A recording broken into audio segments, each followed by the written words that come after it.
আপনি যতই মানুষের জন্য করেন না কেন, দিন শেষে দেখবেন আপনি যেই মানুষকে কেয়ার করছেন, যে মানুষের জন্য অনেক কিছু করার চেষ্টা করছেন, যে মানুষকে ভালোবাসছেন বা যেই মানুষকে অ্যাকচুয়ালি মন থেকে অনেক আদর দিচ্ছেন, তারাই আপনাকে পিঠ পিছে আপনার বদনাম করবে, তারাই আপনার সাথে খারাপ ব্যবহার করবে, কিংবা তারাই আপনাকে কষ্ট দেবে।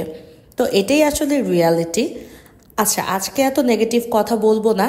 আজকে এসেছি আমি লাঞ্চ করতে পিৎজা বার্গে। তো আমরা কয়েকজন মিলে প্ল্যান করেছিলাম যে দুপুরে লাঞ্চটা বাইরে কোথাওই করব। সবসময় অফিসেই তো লাঞ্চ করা হয়, আর অফিসের থেকে সবসময় তো একই ধরনের কথা বলা হয় না, তাই ভাবলাম যে আজকে লাঞ্চটা বাইরে কোথাও করি।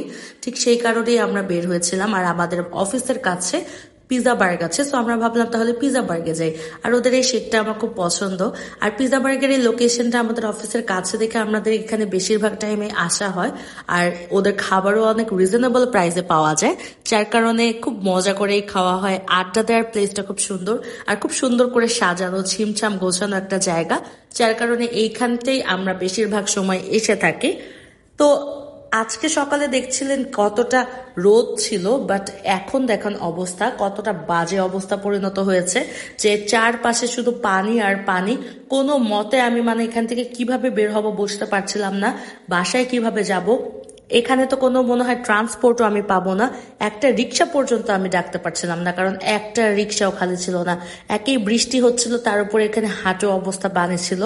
আর আমি মাত্র নতুন জুতা পরে আসছি কয়েকদিন আগের, এখন এই জুতাটা পুরোটাই নষ্ট হয়ে যাবে। কিন্তু কি করব, খালি পায়ে ওই দিক দিয়ে যাওয়া পসিবল না, কারণ খালি পায়ে হয়তো বা পায়ে কিছু আটকে যেতে পারে, লেগে যেতে পারে, ব্যথা পাবো। আর তাছাড়া আমি যেটা সব থেকে বেশি ভয় পাচ্ছিলাম সেটা হচ্ছে এখানে যদি কোনো কারেন্টের তার থাকে বা কিছু, তাহলে তো আমার একদম খবর হয়ে যাবে। এই কারণে আর কি না চাইতেও কোনো কিছু করতে পারছিলাম না। তারপরও যাই হোক, আমরা সবাই মিলে এখানে এভাবে করেই পার হচ্ছিলাম। আমার আরো কলিগরা যারা ছিলেন তাদেরকে দেখে দেখে আমিও পার হচ্ছিলাম কোনো মতে। আর আজকে যে আমি বাসায় কিভাবে পৌঁছবো আমি নিজেও জানি না, খুবই বাজে অবস্থা রাস্তার।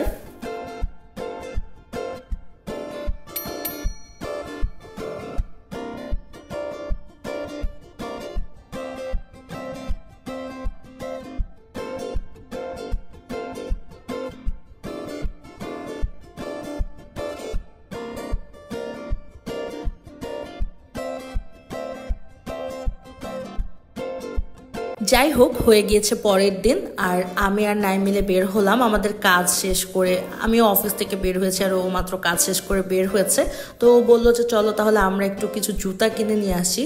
আর ও দুটো লোফার কিনতে চাচ্ছিল, আর আমিও ভাবছিলাম যে কিছু ফ্ল্যাট শু কিনবো, কারণ আমার সব হিল জুতা, হাই হিল জুতা আসলে এত বাইরে পরা যায় না। একদম রেগুলার ইউজের জন্য একদম স্লিপার আর কমফোর্টেবল জুতা আমি খুঁজছিলাম, কিন্তু একটু স্টাইলিশের মতো হতে হবে। এজন্য আমি ভাবলাম যে তাহলে একটু বের হই, দেখি আশেপাশে কি কি দোকান আছে। আমাদের তো এখানে বেশ অনেকগুলো দোকান আছে বাসার কাছে, তো আমরা সেখানেই ঘোরাঘুরি করছিলাম আর জুতাগুলো সিলেক্ট করছিলাম। তো আমি সবসময় ফিল করি যে জুতাটা বেশি কমফোর্টেবল হবে সেটাই আমার সব থেকে বেশি পছন্দ হয়, আর লুকসটাও খুব ন্যাচারাল, খুব সুন্দর একটা হতে হবে।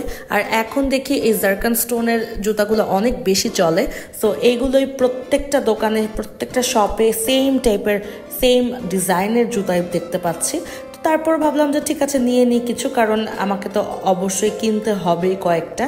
তো এই প্ল্যান করছিলাম, আর এখানে নাইম দেখছিল যে ওর অ্যাকচুয়ালি কেমন লাগছে। ও একটা পিওর লেদারের জুতা অ্যাকচুয়ালি চাচ্ছিল, একটু যেটা আরামদায়কও হবে, মেইনলি লোফার বা ফর্মাল ওয়্যারের জন্য কিছু দেখছিল ও। আর এখানে ও শুও সিলেক্ট করছিল, বিকজ ওর শুও খুব পছন্দ।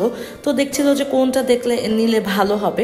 তো আমাদের আজকের টুকটাক শপিং এই পর্যন্তই, আর আমার ভ্লগটাও আমি আজকে এই পর্যন্তই রাখছি। নেক্সট আপনাদের সাথে দেখা হবে নতুন আরেকটা ভ্লগে। আমাদের ভিডিওটাকে ভালো লাগলে কিন্তু শেয়ার দিয়ে দিবেন।